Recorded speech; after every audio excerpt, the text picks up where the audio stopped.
Shivaratri special కోసం షిర్డీలోని కొల్హాపూర్ శివ మందిర్ గురించి ముఖ్యమైన వివరాలు. చారిత్రక నేపథ్యం: షిర్డీ సాయిబాబా తన జీవితంలో కొంత భాగాన్ని ఈ ఆలయంలో గడిపించారు. ఆయన తరచుగా ఇక్కడ ధ్యానం చేసేవారు మరియు పూజలు నిర్వహించేవారు.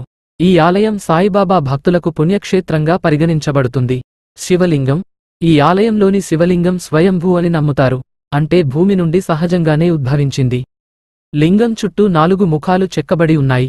అవి బ్రహ్మ, విష్ణు, మహేశ్వర మరియు సూర్యుడిని సూచిస్తాయి. శివరాత్రి వేడుకలు: శివరాత్రి పండుగ సందర్భంగా ఆలయంలో ప్రత్యేక పూజలు మరియు అభిషేకాలు నిర్వహిస్తారు.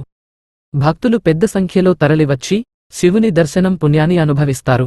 ఆలయ స్థానం: షిర్డీ సాయిబాబా సమాధి నుండి కొద్ది దూరంలో శని దర్వాజా వద్ద ఈ ఆలయం ఉంది. ఆలయ సమయాలు: ఉదయం 6 గంటల నుండి మధ్యాహ్నం 12 గంటల వరకు మరియు సాయంత్రం తెల్లవారుజాము 4 గంటల నుండి రాత్రి ఉదయం 8 గంటల వరకు ఆలయం తెరి ఉంటుంది. గమనిక: శివరాత్రి సమయంలో ఆలయంలో భక్తుల రద్దీ ఎక్కువగా ఉంటుంది. షిర్డీలోని కొల్హాపూర్ శివ మందిర్ గురించి మరింత సమాచారం. చరిత్ర: ఈ ఆలయాన్ని 18వ శతాబ్దంలో కొల్హాపూర్కు చెందిన శ్రీమంత్ ఛత్రపతి శివాజీ మహారాజ్ సోదరుడు సంభాజీ రాజే నిర్మించినట్లు చెబుతారు. 19వ శతాబ్దంలో షిర్డీ సాయిబాబా ఈ ఆలయంలో తరచుగా ధ్యానం చేసేవారు. ఆలయ నిర్మాణం: ఆలయం హిందూ శిల్పకళ యొక్క మంచి ఉదాహరణ. ఆలయం రాతితో నిర్మించబడింది మరియు శిఖరం చాలా ఎత్తుగా ఉంటుంది.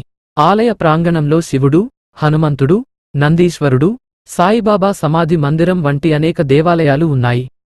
పండుగలు: శివరాత్రి, మహాశివరాత్రి, హనుమాన్ జయంతి, గురు పూర్ణిమ వంటి అనేక పండుగలు ఈ ఆలయంలో జరుపుకుంటారు. ప్రత్యేకతలు: ఈ ఆలయంలోని శివలింగం స్వయంభూ అని నమ్ముతారు. షిర్డీ సాయిబాబా ఈ ఆలయంలో ధ్యానం చేసినందున ఇది భక్తులకు ఒక ముఖ్యమైన పుణ్యక్షేత్రం. సందర్శించడానికి ఉత్తమ సమయం: ఈ ఆలయాన్ని సందర్శించడానికి ఉత్తమ సమయం అక్టోబర్ నుండి మార్చి వరకు. ఎలా చేరుకోవాలి? షిర్డీ రైల్వే స్టేషన్కు 7.5 కిలోమీటర్లు దూరంలో శని దర్వాజా సమీపంలో ఈ ఆలయం ఉంది.